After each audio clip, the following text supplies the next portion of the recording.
Hi guys, my name's Colin and this is Colin Talks Crypto. I'm coming at you straight out of Puerto Rico where I enjoy 0% on my capital gains for crypto trades. In this video, I'm going to share with you my video responses to a friend. I actually was not intending for any of this to become a public video, but I've decided to create a compilation of the back and forth question and answers between us.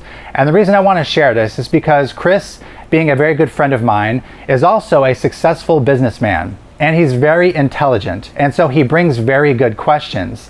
But at the same time, he's a crypto skeptic. He invests in traditional markets like stocks and real estate and is very skeptical of cryptocurrency. So we have, as you can imagine, some very exciting discussions back and forth. I'm the crypto bull, he's the crypto skeptic. This is just my response. Stay tuned for the full compilation of all his video questions and all my video responses. I feel like this video would serve to be a good point of reference for anyone who is not into cryptocurrency, or maybe friends that you have that aren't into cryptocurrency, and some answers that you can give them to some intelligent and common questions. Also, I just wanted to add that Chris is the individual with whom I made the reverse bet about Bitcoin reaching $100,000 by January of 2021. He thinks it will not. I think it will. I think it will surpass that price by January 2021. And the reason it's a reverse bet is because the winner, the one that theoretically should have more money, is the one that buys the dinner, as opposed to the other person buying the dinner. So this is that individual, and this is the debate.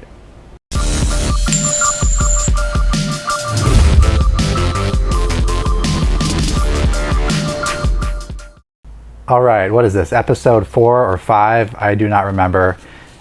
This is my counter response to your crypto doubts and uncertainties, your response to my propaganda video.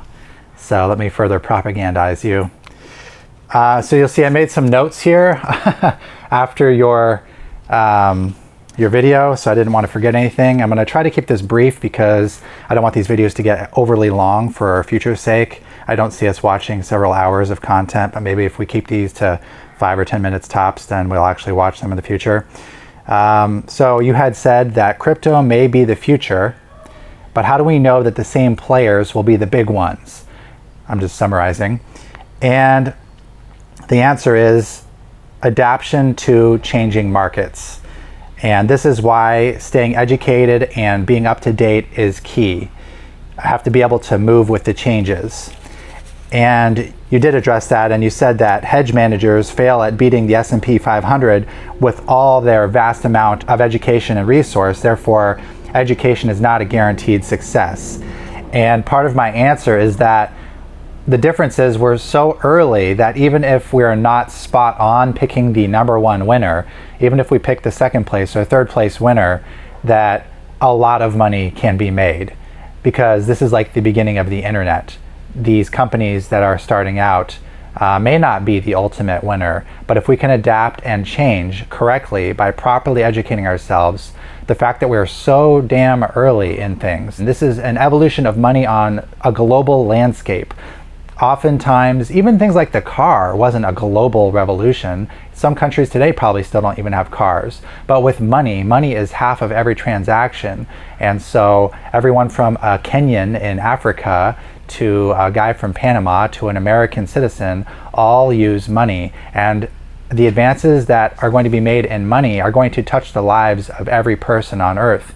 In fact, some countries may even skip a technology of banks, much like they did with cell phones, where they skipped the landline telephone because the infrastructure wasn't laid out in their country, in some African countries, but they all have cell phones now because they skipped that generation. It was easier and more accessible to get to this new technology. And so now that they have these cell phones in far-reaching third world countries, crypto technology is only one click away on their already extant mobile device. And so I see this reaching all of Earth because money is so integral to human interaction and relations. So we're so early. Like, yes, these S&P 500 guys and these very educated real estate brokers and portfolio managers, the difference here while they may be educating themselves, is that this has been around for like 100 years. They're not in a new nascent asset class. And we are at the beginning of something here. We're not 100 years mature. So this is an opportunity. I wouldn't say it's the same opportunity that stocks and the S&P 500 offers today. I feel like the difference in that is the difference between 1% here and 2% there, because it's so saturated market-wise that these experts are seeking these tiny improvements in an already very mature asset class. Bitcoin and cryptocurrencies are very far from mature. Maybe in 100 years we can look back and say, you know, there's no use because it's already all known. We already have the best ones, and any experts are really just getting the difference between 1% and 2% gains, much like the S&P 500 experts are today. But we are not at that point. We are at the beginning. So that's my answer to that. Moving on, you said that the rule basically is to invest during times of maximum pessimism. And that is absolutely correct. I 100% agree with you. Timing is a huge factor in any market. It doesn't matter what it is. If you invest when the market is euphoric and everything looks amazing and Lambos, right? Well, you're probably going to lose a lot of money. And that's what people have done in the late 2000 bubble. If you jumped on board too late, you probably are still trying to recoup your losses. But I saw this exact same phenomena the time before in 2014 when it went from $100 up to $1,150. And the same exact cycle occurred. There were those that jumped on too late, FOMO, starry-eyed, and they had to wait a long time. And I was on that boat for part of it. So I can tell you from experience, I know how that works. And I was there for the previous bull run before that. And I watched it, and I watched it climb. And I think on every single cycle, we see the same dynamics. You see people who get in early, you see people who get in too late, and they chase the FOMO, and they risk more than they should, and they lose. That's the nature of it. There's always going to be losers at the top of these market irrationalities, these overhype cycles. Really, it's just an overhype on like this. It goes up and down as it's climbing, right? It's going higher, but it's up and down. And there's a mean, and this mean is what we're looking at rationally. These hype cycles that go way too high, 20,000 down to 3,000, up to 200,000 maybe next time, those are just anomalies in a median line average. And the question really is not how high or low are these anomalies going. The question is, what is the mean? And is this line pointing up as in it's growing, or is it going down as in it's shrinking? And I would say that it's going up based on all the reasons I've shared in my previous videos. So with that baseline knowledge, really it's just then a factor of getting in at the right time, so to maximize one's gains and to not get in on the FOMO.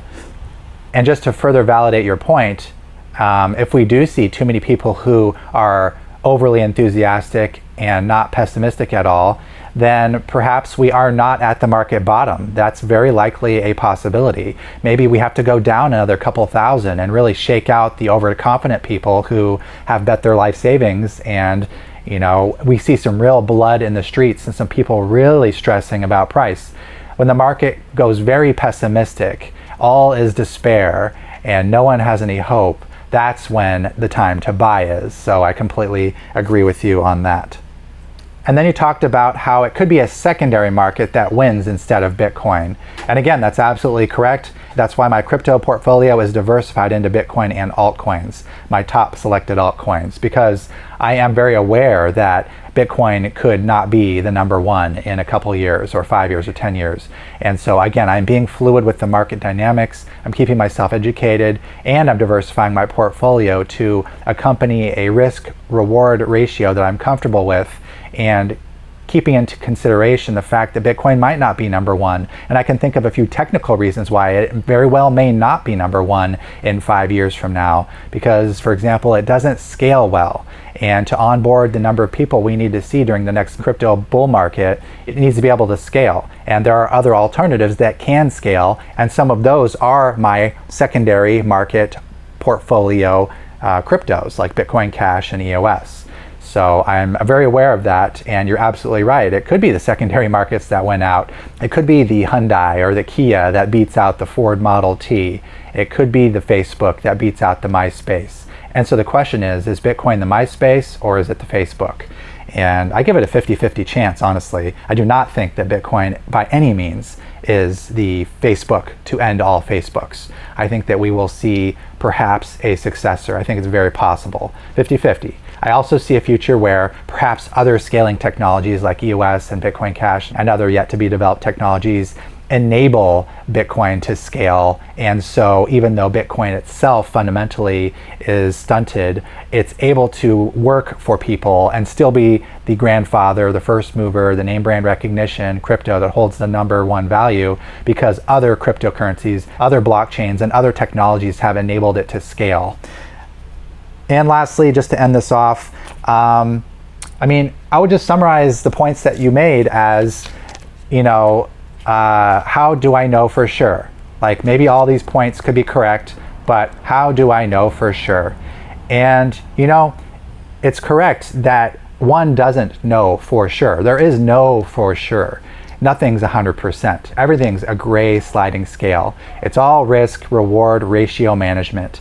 But the thing is that the same exact point can be made for everything that you're investing in. Real estate, it could be in stocks. All of this stuff is not for sure. So if we get into the debate of are you 100% or not, like, no one is 100% on any investment or business or anything in life, relationships, you name it. Nothing's 100%. It's what you create out of it. And it's a decision about the risk and the reward, and picking the highest probability of reward and the lowest ratio of risk that we can do. And that's all we can do. And so that's the game I'm playing.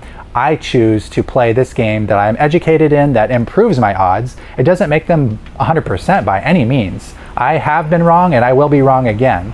All I need to be is more right than I am wrong. And I'm here to play some big games. I'm willing to be wrong, and therefore I can also be right.